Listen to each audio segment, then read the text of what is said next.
Important बात, इस silence में आपकी अथॉरिटी दिखती है बिना एक भी शब्द बोले। दिन के अंत में लगता है कि आज तो कुछ पढ़ा ही नहीं। अब हर बच्चे का ध्यान काम पर है, आप पर नहीं, टास्क पर है। आनंद सर क्लास में पढ़ा रहे हैं और क्लास में शोर हो रहा है। वो कहते हैं शांत हो जाओ, चुप हो जाओ, 10 सेकंड शांति, फिर वापस वही शोर। और दिन के अंत में लगता है कि आज तो कुछ पढ़ा ही नहीं। अगर आपके साथ भी यही सब होता है तो ये वीडियो आप ही के लिए है।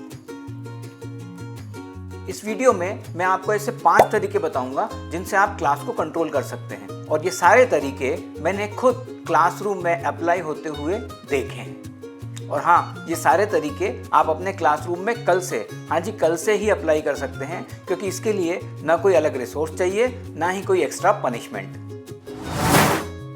पहला तरीका साइलेंट सिग्नल का है। जब भी क्लास शोर करे, आप अपनी जगह पर खड़े होकर कोई एक स्पेसिफिक सिग्नल करें, जैसे हाथ उठाना। आप क्लास को बताएं कि जब भी मैं हाथ उठाऊंगा, पूरी क्लास भी अपना हाथ उठाएगी और चुप खड़ी हो जाएगी। पहले हफ्ते में इसे 3-4 बार प्रैक्टिस कराना पड़ेगा और अगले हफ्ते से ये ऑटोमेटिक होने लगेगा। दूसरा तरीका साइकोलॉजी पर बेस्ड है। जब क्लास शोर करे, आप अपनी आवाज धीमी कर दीजिए, ऊंची नहीं। बच्चे नेचुरली जानना चाहते हैं कि आखिर हमारे टीचर कम आवाज में बोल क्या रहे हैं। जो टीचर क्लासरूम में इस तरीके को ट्राई करते हैं, उनका कहना है कि ये तरीका सबसे ज्यादा इफेक्टिव है। तीसरा तरीका है 10 सेकेंड्स रूल।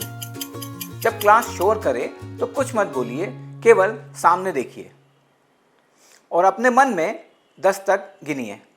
आप देखेंगे कि अधिकतर स्टूडेंट्स 7 या 8 आते आते शांत हो गए हैं, क्योंकि वे नोटिस करते हैं कि हमारे टीचर शांति से खड़े हैं और वे खुद भी शांत हो जाते हैं। इंपॉर्टेंट बात, इस साइलेंस में आपकी अथॉरिटी दिखती है बिना एक भी शब्द बोले।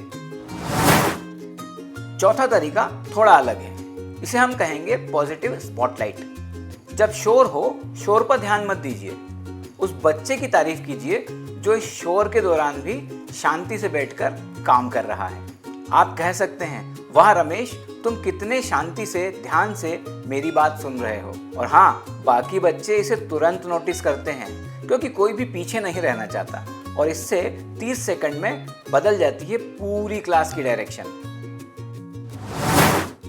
पांचवा और सबसे इंपॉर्टेंट तरीका, अक्सर शोर तब होता है जब कोई एक एक्टिविटी खत्म होती है और दूसरी एक्टिविटी चालू होती है। इन दोनों के बीच में सबसे ज्यादा शोर होता है। हमें इस एक्टिविटी के ट्रांजिशन को ही स्ट्रक्चर करना है, जिससे क्लासरूम का शोर कम हो जाए। आप बच्चों को कह सकते हैं, उदाहरण के लिए, अब हम अगले 60 सेकंड में हमारी किताब का पेज नंबर 42 खोलेंगे। पूरे बच्चों का ध्यान किताब पर और उस पन्ने पर होगा, ना कि आप पर। अब हर बच्चे का ध्यान काम पर है, आप पर नहीं, टास्क पर है। तो ये थे 5 तरीके: silent signal, whisper technique, 10 second rule, positive spotlight और स्ट्रक्चर्ड ट्रांजिशन। इनमें से कल आप कौन सा ट्राई करेंगे, हमें कमेंट में बताएं। अगर आज आपको इस वीडियो में कुछ नया मिला हो तो इस वीडियो को उस शिक्षक के साथ ज़रूर शेयर करें जो इसी तरह की प्रॉब्लम से अपने क्लासरूम में जूझ रहे हैं। इसी तरह के और वीडियोस हम अध्येता पर लेकर आते रहेंगे। आप चैनल को सब्सक्राइब करें और अपना नोटिफिकेशन ज़रूर ऑन कर दें।